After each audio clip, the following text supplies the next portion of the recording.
Diabetes के symptoms are 3 P's। Sir मैंने बहुत लोगों को कहते सुना है कि कोई सिम्टम नहीं है या फिर लक्षण नहीं है किसी तरीके के। 35 to 45 में अब डायबिटीज ज्यादा डायग्नोज हो रहे हैं। 3 बेसिक टेस्ट भी आप कराओ ना, आपको अंदाजा रहेगा whether I am diabetic going to be or not. Sugar high होने का मतलब है कि मुझे डायबिटीज होने वाला है। इन तीनों टेस्ट में डिफरेंस क्या होता है? Diabetes treatment is based on 3 pillars. क्या क्या नई टेक्नोलॉजी आ चुकी है इन सबको डायग्नोज करने के लिए? Hi, we are back with another episode of Diabetica. We have already done the episode 1. If you haven't watched that series, that episode, then please do watch that first because we are building a series on that. We have cleared with Shubhradeep sir.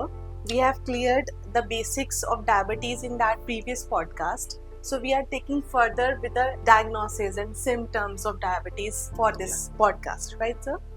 Sir, we have already done the basics. Now I wanted to take further on diabetes के symptoms क्या होते हैं sir? Thank you again. For this second episode, we are focusing mainly on symptoms and diagnosis. तो अगर symptoms की बात करें, last episode में हमने बताया था सिंपली symptoms क्या हो सकते हैं। अगर अच्छे से हम बताना चाहें तो डायबिटीज के symptoms are 3 P's.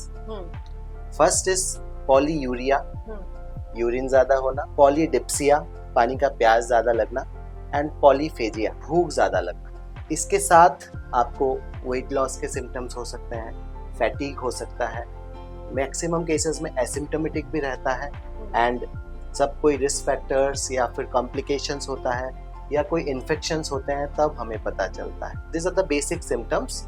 इसके अलावा अगर आप पूछें, मोस्टली तो हमें जो फर्स्ट टाइम डायग्नोज पेशेंट्स में रूटीन चेकअप्स में मिलते हैं कि हाँ हमारा ये शुगर बढ़ गया है, अब क्या करें sir. So this are the main. Sir मैंने बहुत लोगों को कहते सुना है कि कोई सिम्टम नहीं है या फिर कोई लक्षण नहीं है किसी तरीके के। ऐसा पॉसिबल है सर कि कुछ नजर नहीं आ रहा फिर भी डायबिटीज डायग्नोज हो जाए? हो सकता है।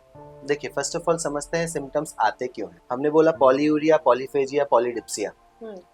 जब हमारा बॉडी हमेशा सब कुछ मेंटेन करने की कोशिश करता है। जब शुगर लेवल्स बॉडी में बढ़ जाता है, बॉडी उसको यूरिन के थ्रू बाहर निकालने की कोशिश करता है, तो इसलिए यूरिनेशन बढ़ा देता है, पॉलीयूरिया। पॉलीडिप्सिया, जब पानी बॉडी से बाहर जाएगा by urine, you will feel more thirst, तो इसलिए होता है पॉलीडिप्सिया। पॉलीफेजिया, जब हमारा ग्लूकोज यूटिलाइजेशन कम हो जाता है तभी ब्लड में ग्लूकोज लेवल्स हाई रहता है, मतलब ग्लूकोज ब्लड से सेल्स के अंदर नहीं जा पा रहा है, तो मेटाबॉलिज्म के लिए सेल्स को एनर्जी नहीं मिल रहा है, so it sends signals to the brain to eat more. That is the polyphagia. ये टिपिकल सिम्टम्स होते हैं। तो जनरली मैक्सिमम पेशेंट्स में मिल जाते हैं। कुछ पेशेंट्स में, स्पेशली टाइप 2 डायबिटीज में, जब टाइप 2 डायबिटीज धीरे धीरे बॉडी में सेट इन होता है, बॉडी में इन सिम्टम्स या इसके अगेंस्ट टॉलरेंस डेवलप होता है। तो जैसे जैसे हाई ग्लूकोज लेवल धीरे धीरे बढ़ता है, बॉडी इनके अगेंस्ट टॉलरेंस डेवलप करता है, इसलिए कभी कभी सिम्टम्स नहीं भी आते हैं। इसलिए रूटीन टेस्टिंग भी एक इम्पॉर्टेंट पार्ट है डायग्नोसिस में। शुभदेव सर, आपने स्क्रीनिंग के बारे में भी डिस्कस किया, तो मुझे जानना है कि कितनी एज के बाद हमें स्क्रीनिंग रेगुलर करवाती रहनी चाहिए फॉर द डायबिटीज? अगर हम इंडिया और एशिया स्पेसिफिक की बात करें तो डायबिटीज का एवरेज एज ग्रुप अब थोड़ा सा आगे आ गया है। तो हमने बताया था 35 to 45 में अब डायबिटीज ज़्यादा डायग्नोज हो रहे हैं, तो 35 को हम अब कट ऑफ रख रहे हैं, जब जिसके बाद आपको अपना डायबिटीज स्क्रीनिंग शुरू कर देना चाहिए एटलीस्ट। पर अगर आपके कोई रिस्क फैक्टर्स हैं, आप ओबीज हैं, बहुत ज़्यादा सीडेंटरी लाइफस्टाइल है आपका, फैमिली हिस्ट्री है डायबिटीज़ का, या फीमेल पेशेंट्स में अगर कोई पीसीओडी की पेशेंट्स हो, इन केसेस में आपको इससे पहले भी स्क्रीनिंग शुरू करना चाहिए अगर रिस्क फैक्टर्स है तो। एंड कौन कौन से टेस्ट करवाने चाहिए डायबिटीज़ के लिए? सर ने ऑलरेडी हमें बताया है, आप प्लीज़ एपिसोड 1 देख के आइए, उसमें आपको सारी इन्फॉर्मेशन मिल जाएगी। फिर भी दर्शकों के लिए एक बार दोबारा हम बता देते हैं। Sure sir. बेसिक जो हमें डायबिटीज के स्क्रीनिंग के लिए चाहिए, बेसिक टेस्ट में आपका फास्टिंग ब्लड शुगर, जो आप 8 से 10 घंटे खाली पेट में करेंगे, आपका पीपी ब्लड शुगर, जो खाली पेट में ब्रेकफास्ट के 2 घंटे बाद आपको करना है, एंड आपका HbA1c, जो आपका 3 महीने का एवरेज शुगर लेवल्स बताता है। ये 3 बेसिक स्क्रीनिंग से हम बहुत चीज़ें पता कर सकते हैं।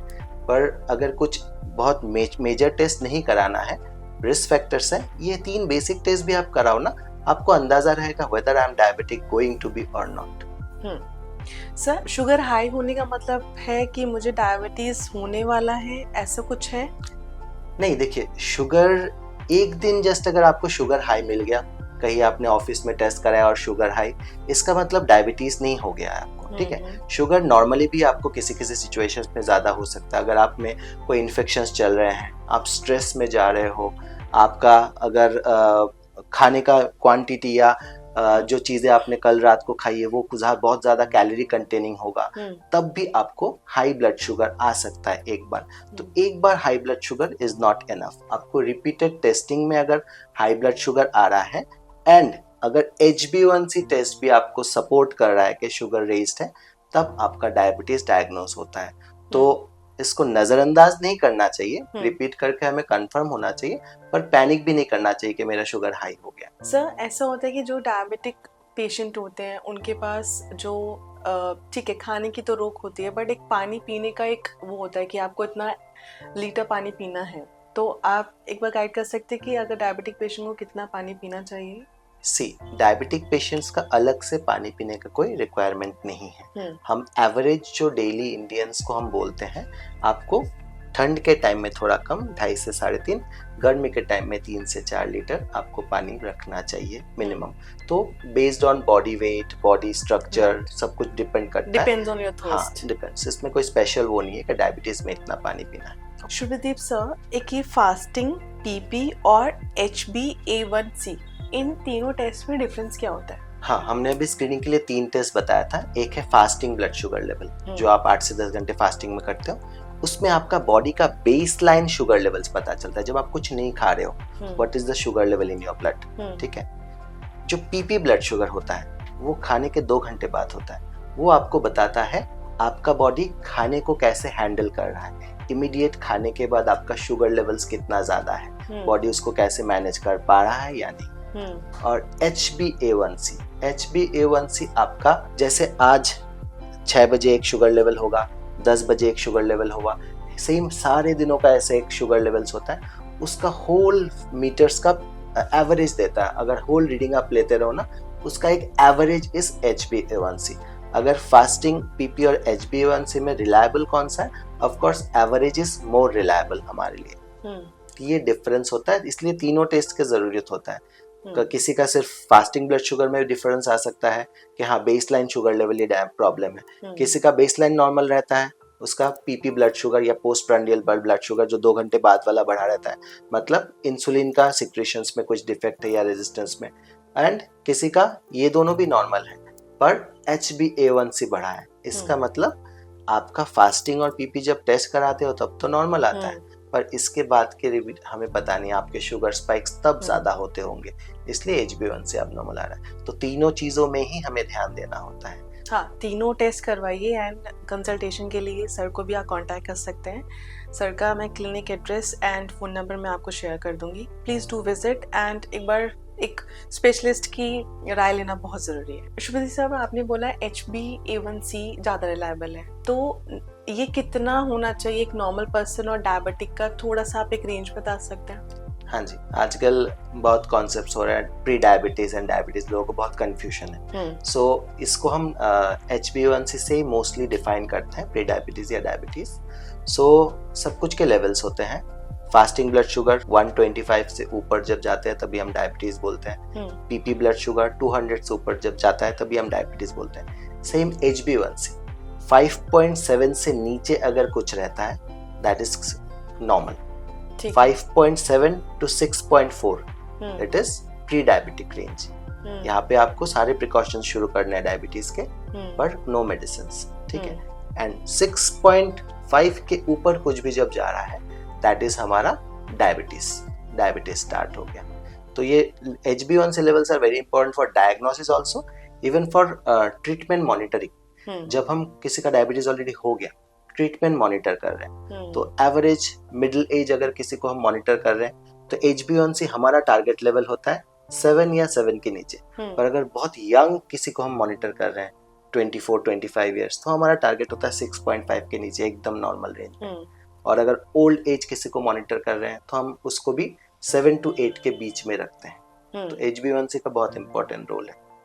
आप अगर पहले टेस्ट करवा लेते हैं, प्री डायबिटिक भी अगर आप हैं तो सर को आप कंसल्ट कर सकते हैं, क्योंकि लाइफस्टाइल चेंज करना इज वेरी इंपॉर्टेंट। आप पहले कर लो तो it's good sir. Treatment pre diabetes से शुरू होता है actually, not pharmacological treatment but lifestyle management. Lifestyle manage. And sir अभी जैसे मैं आपसे बात कर रही हूँ तो एट द एंड आपको लाइफस्टाइल की चेंज करना है, pre and post. I always tell my patients diabetes treatment is based on 3 pillars: exercise, diet and pharmacological management. So 2 pillars are with the patient, ठीक है, exercise and diet are with the patient, only 1 pillar stays with the doctor. So diabetes management घर पे ही सबसे important होता है और जानना सबसे ज्यादा जरूरी है हमें करने से भी पहले। आपने लास्ट पॉडकास्ट में बताया था कंसिस्टेंसी इम्पोर्टेंट है और वो पेशेंट के हाथ में है। You can't cheat with the health, उसे पता चल जाएगा। बिल्कुल सर, अभी हम टेक्नोलॉजी के बारे में बात करते हैं कि क्या क्या नई टेक्नोलॉजी आ चुकी है इन सबको डायग्नोस करने के लिए, या फिर हाँ, आजकल टेक्नोलॉजिकल एडवांस के साथ मेडिकल एडवांसेस भी काफ़ी हो रहे हैं। डायबिटीज़ में भी काफ़ी एडवांसेस है। जो सबसे इम्पोर्टेंट है आजकल डायबिटीज़ डायग्नोसिस से भी ज़्यादा हम ध्यान दे रहे हैं डायबिटीज़ होने से पहले रिस्क फैक्टर असेसमेंट और उसके डायग्नोसिस में, प्री डायबिटिक्स को पहले आइडेंटिफाई करने में। तो सबसे इम्पोर्टेंट अगर एडवांसेस हम बोले, एक आप लोगों ने कॉन्टिन्यूअस ग्लूकोज मॉनिटर CGM का नाम बहुत सुना है, बहुत स्पोर्ट्स स्टार्स भी ऐड कर रहे हैं, बहुत रील्स भी आ रहा है। CGM एक छोटा सा डिवाइस है जिसमें एक सेंसर आपका प्लेस हो जाता है स्किन के जस्ट नीचे, ठीक है।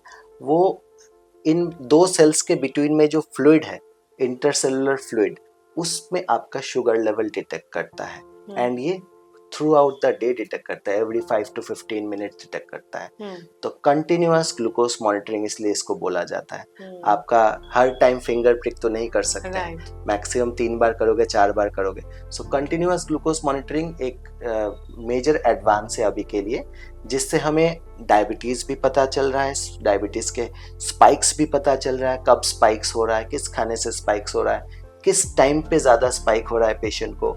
तो personalised management of diet, exercise, इनमें बहुत हेल्प कर रहा है। तो रिवर्सल में, जब हम रिवर्सल की बात करते हैं, आगे जब करेंगे हम यहाँ पे भी, कंटिन्यूअस ग्लूकोज मॉनिटरिंग का बहुत बड़ा रेंज एक वो हाथ है, इसमें बहुत इंपॉर्टेंट है। ये सबसे मेजर एडवांस है।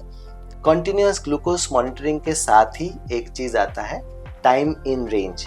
कंटिन्यूअस ग्लूकोज मॉनिटरिंग हमें जो डेटा देता है उससे हमें एक डेटा निकलता है टाइम इन रेंज। इसका मतलब आपका शुगर 24 घंटे में से कितना परसेंटेज ऑफ 24 आवर्स में कितना परसेंटेज रेंज में था। रेंज मीन्स 70 से 180 हमारा रेंज पकड़ते हैं। कितना देर आपका शुगर लेवल इस रेंज के अंदर था, मतलब वेल कंट्रोल्ड, और कितना देर बाहर था। इसको टाइम इन रेंज बोलते हैं, TIR। अगर TIR आपका 70% है, मतलब 24 घंटे में से 70% ही आपका रेंज में है, then it is a very good sign, ठीक है। तो TIR एक मेजर एडवांस है and TIR compare to HbA1c is much more advanced. हमें सारा डेटा दे रहा है पूरे दिन में कब कैसे क्या रह रहा है। TIR एक मेजर एडवांस है। इसके अलावा जैसे आपको डायबिटीज है नहीं अभी, पर फैमिली हिस्ट्री है, आप जानना चाहते हो डायबिटीज के चांसेस कितने हैं, ठीक है। एक तो स्क्रीनिंग कर रहे हैं, बेसिक टेस्ट कि है कि नहीं, पर आगे होने हो सकता है कि नहीं जानने के लिए आजकल रेजिस्टेंस प्रोफाइलिंग हम करते हैं। जैसे इंसुलिन रेजिस्टेंस देख सकते हैं आपके बॉडी में है कि नहीं। इंसुलिन रेजिस्टेंस पहले आएगा, डायबिटीज बाद में आएगा। तो होमा IR टेस्ट आता है इंसुलिन रेजिस्टेंस के लिए। इसके बाद आपका fasting insulin levels, body insulin कितना प्रोड्यूस कर रहा है, या C पेप्टाइड लेवल्स, वो उससे हम पता चलता है कि बॉडी में इंसुलिन ठीक से बन रहा है या नहीं। और होमा IR से हमें पता चलता है इंसुलिन रेजिस्टेंस कितना है। तो ये डायबिटीज होने से पहले ही आपको बता सकता है whether you are going to have diabetes and you can take action. इसके अलावा भी जैसे हमें कुछ पेशेंट्स मिलते हैं जिनमें HbA1c वगैरह ठीक से नहीं आता है उनका, ठीक है। अब कुछ न्यूअर मॉलिक्यूल्स भी, मार्कर्स भी हमारे पास है इन पेशेंट्स के लिए, जैसे कि हम ग्लाइसेटेड एल्बुमिन, ठीक है। HbA1c जैसे एक मार्कर है डायबिटीज का, ग्लाइसेटेड एल्बुमिन और फ्रुक्टोसमिन, ये भी रिसेंट मार्कर्स है जो HbA1c जिन पेशेंट्स में डिफिकल्टी होती है, जिनमें हीमोग्लोबिन के चेंजेस हैं, उनमें हम यूज करते हैं। एंड अगर मेजर एडवांस की बात करें, आपने होल जीनोम सीक्वेंसिंग सुना होगा। इट्स ए मेजर प्रोडक्ट हमारा जो एडवांस हमारे बॉडी में, हमारा क्रोमोसोम में जितने भी जीन्स हैं, सारे जीन्स को एनालिसिस हो गया है अभी तक, सारा जीन्स हमें पता है। This is called whole genome sequencing. तो ये है फ्यूचर के टेस्ट जो अभी इम्प्लीमेंट होना शुरू हो गया है। इससे हम कैंसर डिटेक्ट कर रहे हैं होने से पहले, ठीक है। सेम होल जीनोम सीक्वेंसिंग करके हम उन जीन्स को आइडेंटिफाई कर रहे हैं जो फ्यूचर में आपके डायबिटीज हो सकते हैं। आपको डायबिटीज का जैसे इंसुलिन सिक्रेशन के लिए एक जीन रिस्पॉन्सिबल है, इसके बाद बीटा सेल फंक्शन के लिए जहाँ से इंसुलिन सिक्रेट हो उसके लिए एक जीन रिस्पॉन्सिबल है, इंसुलिन रेजिस्टेंस जहाँ होगा उसके लिए एक जीन रिस्पॉन्सिबल है। ऐसे एक डायबिटीज का टाइप ही है, मॉडी बोलते हैं, maturity onset diabetes of young. ये जेनेटिक टेस्ट से ही डायग्नोज होता है, हमें ऐसे पता नहीं चलता है। तो होल जीनोम सीक्वेंसिंग के साथ जो जेनेटिक मार्कर्स आइडेंटिफाई होना शुरू हुआ है, इससे आपको होने से पहले ही सिर्फ डायबिटीज नहीं, ऑल मेटाबॉलिक डिजीजेस का आपको प्रोफाइलिंग मिल जाता है कि ये चांसेस है। पर जीन्स होने का मतलब डिजीज नहीं है, ये हमें गलत नहीं समझना है। अगर आप में जीन है तो वो जीन एक्सप्रेस होकर डिजीज बनेगा ऐसा 100% नहीं है, पर you will be more concern कि हाँ हो सकता है, तो you will be more conscious. तो आप अपने फिजिकल एक्टिविटीज, अपना जो प्रिकॉशंस है आप पहले से स्टार्ट कर सकते हो। आई थिंक ये एडवांसेस के साथ ही हम रिवर्सल और रेमिशंस में ज्यादा ध्यान दे पा रहे हैं पहले से। जो पहले सिर्फ दवाई था, कंट्रोल की बात करते थे, आज रिवर्सल और रेमिशंस की बात कर रहे हैं। इन एडवांसेस ने ये सब एक्चुअली पॉसिबल किया है। वाओ, मतलब साइंस में बहुत ज़्यादा एडवांसमेंट आ चुका है। एंड आई विश कोई ये सारे एडवांस टेक्नोलॉजी ना देखे, क्योंकि उससे पहले ही आप थोड़ा सा लाइफस्टाइल अगर आप मेंटेन करते हैं तो आप थोड़ा सा अवॉइड कर सकते हैं डायबिटीज़ का, राइट सर? अभी we have covered the diagnosis and symptoms. Sir, next podcast में मैं आपको रिक्वेस्ट करूँगी कि आप मुझे गाइड कीजिएगा for the diet and exercises, कि किस तरीके से हम अपना लाइफस्टाइल के बारे में जो बात कर रहे हैं, तो what diet and exercise my audience can follow. And अगर इस पॉडकास्ट से एक भी हम लाइफ चेंज कर पाए तो सर आई विश के कुछ हम लोग अवॉइड कर पाए ऐसे सर्कमस्टांसेस को। वही आज मैं जस्ट यही मैसेज देना चाहूँगा for the patients. See, diabetes diagnose करने से डरना नहीं है, डायबिटीज के कॉम्प्लिकेशन से डरना है। एक स्क्रीनिंग करके आप खुद कॉन्शियस हो रहे हो whether you are having any problem or not, so उससे मत डरिए। फ्यूचर के कॉम्प्लिकेशन से डरिए और अपने लाइफस्टाइल को इम्प्रूव कीजिए। We'll talk about the lifestyle and diet and exercises in the next podcast. Stay tuned and thank you so much. Please like and subscribe and share this podcast with somebody who needs it. Thank you so much, sir. Thank you.